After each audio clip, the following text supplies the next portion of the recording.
नमस्कार साथियों। पिछले कुछ समय पहले हमारे देश में मनीषा, जो एक हमारी दलित बेटी थी, उसके साथ गैंग रेप हुआ और उसको उसकी जीभ काटी गई और बेचारी अंत में मौत को प्राप्त हुई। और बड़ी शर्मनाक स्थिति थी कि देश में मीडिया हो या कुछ हुक्मरान, उन लोगों ने इस मुद्दे को दबाने की कोशिश की। तो इसी विषय पे हम आज मेरे दोस्त, मेरे भाई संजय की दुकान में कुछ डिस्कशन कर रहे थे। तो अनायास ही मुझे कुछ शब्द लगे जो मुझे लिखने चाहिए थे। आप इसको पोइट्री भी कह सकते हो, कविता भी कह सकते हो, या फिर साधारण शब्द भी। तो मैं आपको ये सुना रहा हूँ।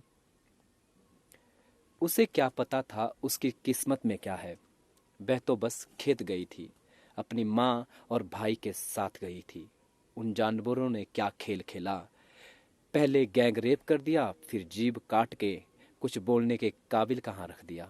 सिहर जाता है बदन ये सोचकर तुमने मनीषा ये कैसे सह लिया। एक बार फिर से तुम्हारी मौत ने इस देश की उन सरकारों पर सवालिया निशान खड़ा कर दिया जिन्होंने दलित और गरीब का साथी कर कहकर खुद को था स्थापित किया। बने थे जो चुनावी चौकीदार, दिया जिन्होंने था बेटी बचाओ बेटी पढ़ाओ का नारा। तुम्हारे पक्ष में आवाज उठाने वाले हर एक शख्स की आवाज दबाने का खूब प्रयास किया। घबराना मत, अब तुम कहीं भी हो, इस देश के आम नागरिकों ने तुम्हें इंसाफ दिलाने का प्रण है लिया। उम्मीद है तुम्हारी ये कुर्बानी जाया ना जाए। इस देश के मीडिया का मुंह तो पैसों से है सिल दिया। तुम जहां भी हो उम्मीद मत छोड़ना, तुम्हें इंसाफ दिलाने के लिए आम जनता ने है अब कमर को कस लिया। पर माफ करना हमें, उस समय भी इस जिंदगी को जिया जब उन्होंने तुम्हारे प्राणों को, तुम्हारी इज्जत को लील लिया।